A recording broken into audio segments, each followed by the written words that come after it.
Yeah,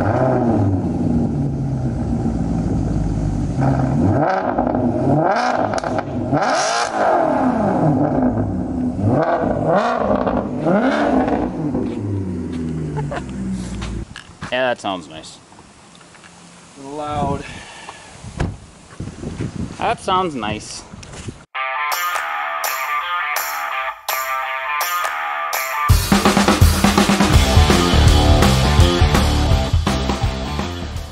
What's going on, everybody? Welcome back to the channel. Today I get the honor of detailing a Maserati Quattroporte. My buddy just picked it up and brought it to me. The previous owner had neglected it for far too long, and so today we're going to do a full exterior detail and a 3-step polishing process. But before we get into that, make sure you like and subscribe and turn on that bell notification to follow all my future videos. Here we go. Okay, so starting off with the before, as you can see, the car is in bad shape. Plenty of smudge marks on it from where the previous owner took the clear bra off, and here we have a lot of swirl marks. Now I'm going to begin by washing the tires. My process for this is kind of like Matt from Obsessed Garage. Begin by rinsing the tire and wheel off as well as that inner fender, and then I apply Adams Polish's tire and rubber cleaner. Also at the same time I apply Adams Polish's wheel cleaner to help eat all that brake dust off. Once everything's had some time to dwell on the wheel and tire, I will take Adams Polish's tire brush and I'll start scrubbing in the tread on the tire. I'll get that nice and worked in. The product usually turns pretty orange in this case. Then I let the tire soak after I've scrubbed it, and I move on to the wheel. There I'll use, again, Adams Polish's wheel brush, and I'll scrub around on the wheel. And as you can see, I'll use an easy detail brush to get inside them spokes. This allows me to get back on the drum of the wheel as well.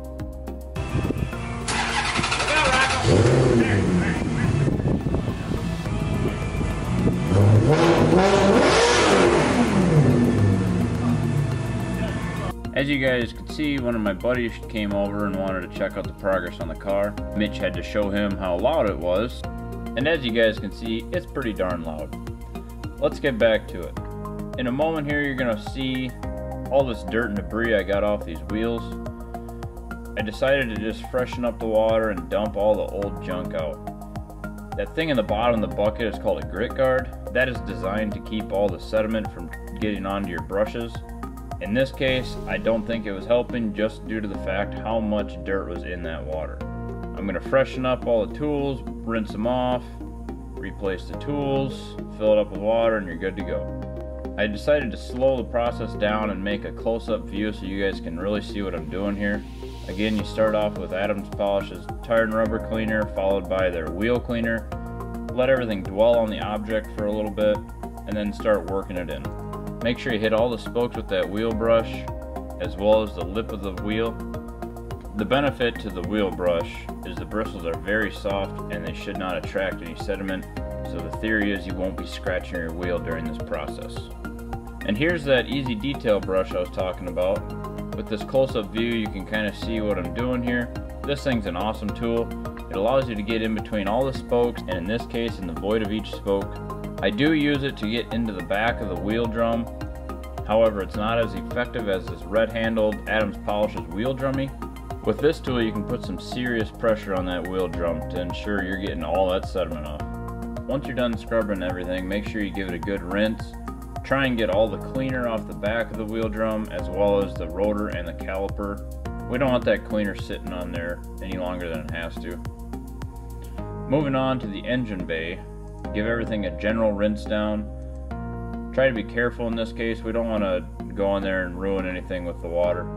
Now what I'm using for a degreaser is Purple Power.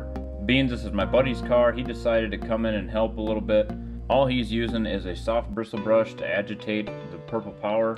Once the bulk of the engine's done, then I move on to the valve covers and all the nooks and crannies. Make sure to lather this area up with some degreaser before you move on. We want to try and hit all the little areas that are going to be visible. The brushes I'm using here are technically lug nut brushes. However, I bought a bulk pack of them and I used them for all the little nooks and crannies inside the engine bay. Once everything's all good and scrubbed, give it another thorough rinse down. We don't want that degreaser soaking into anything.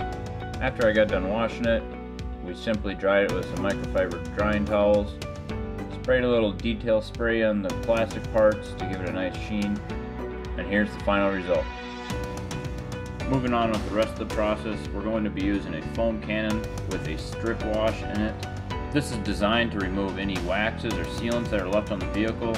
It is a slightly acidic soap, so it also helps eat any junk that's on the paint of the vehicle. Now we had to work in a pretty fast manner here, so I asked my buddy to help. Being we were in direct sunlight, especially on a black vehicle, I didn't want that soap cooking into the paint. So after he foamed the car, I followed behind him with a microfiber washing mitt. Using the 2-bucket method, I tried to keep this mitt as clean as possible. Always be sure to thoroughly wash in all the nooks and crannies, especially in the door jambs, as well as where you fill up with gas, because nobody wants to see any dirt when you open up any of the doors. Once we were done washing the car, I had Mitch rinse it off, and then we teamed up on the drying process to speed things up. Again, I didn't want any water spots left on the vehicle before I had to decontaminate. Now moving on to the decontamination, what I'm going to start off doing is use an iron remover. This product ensures that all the brake dust and any metal fallout that's embedded in the clear coat gets eaten up. Being that it is a harsh chemical that dissolves all the metal that's stuck in that clear coat, we don't want to let it sit on the car for too long. So after it dwells for about 4 to 5 minutes, we're going to wash all that stuff off and move on to the clay process. What I like to use is called a Nanoskin Auto Scrub, as well as their clay lubricant. I buy it in 1 gallon increments, and then I simply dilute it 7-to-1 ratio. If you're using an actual clay bar, they allow you to dilute it down to 10-to-1. I decided to slow this clip down a little bit so I can show you guys how I do it. Simply spray a panel and work in small sections, just back and forth. At first the process will be a little tough and gritty.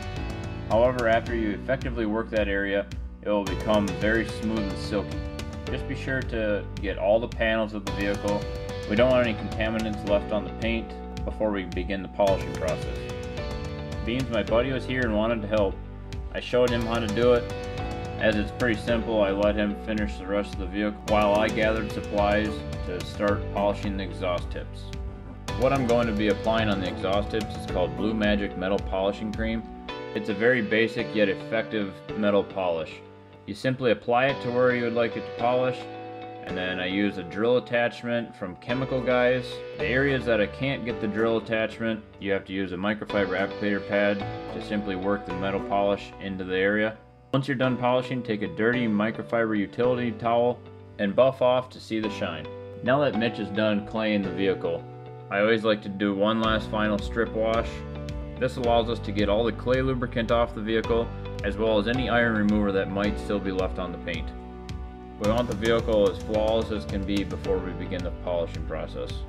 Once we get done washing and rinsing the vehicle, I like to use a leaf blower to get all the water out of the nooks and crannies.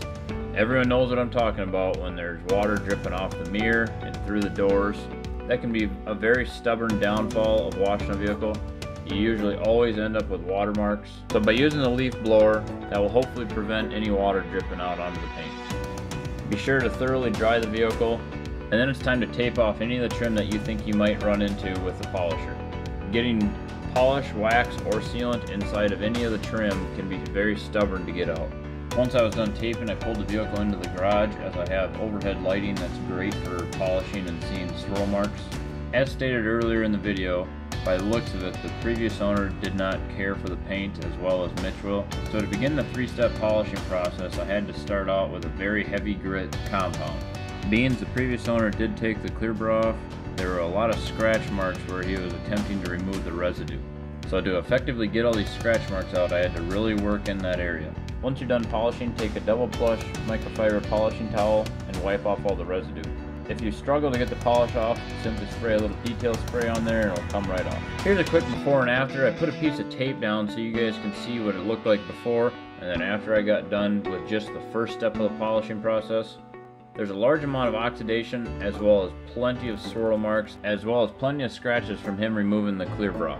Being the sun is no longer out, I decided to finish the polishing process outside as it is easier for me to move around, being my garage is pretty small. So again, I'm starting out with a heavy compound. Once I have thoroughly worked in the heavy compound throughout the whole vehicle, then I will repeat the process with a softer foam pad with some correcting polish to buff out any of the finer swirl marks that is left behind from the heavy compound. Once I've completed step 2 of the whole vehicle, it's starting to look very nice. However, there's one step left to go. This final and last step, I decided to use a finishing polish that is infused with SiO2. SiO2 offers a little bit of paint protection as well, so once this step was complete, the whole vehicle was looking and feeling very nice. Being the process is very repetitive, I didn't record me doing the whole vehicle. I saved time by leaving the camera up front and just showing you guys the hood, as the rest of the vehicle is the exact same process. Now again, once you're done with each step of the polish, simply take that microfiber towel and buff off the rest of the residue. For the final and last step, I decided to spray on an SiO2 product. This is called H2O Garden Gloss from Adams Polishes. Simply spray it on, work it into the paint, let it sit for a little bit, and then buff off to a complete shine. Here's a quick clip showing you what the vehicle's paint looked like before, and then here's what it looks like after a 3-step polishing process. If you guys happen to like this video, give it a thumbs up. If you have any questions or future tips that I might have missed, be sure to write them in the comments below. Thanks for watching, and I'll be sure to see you on the next one.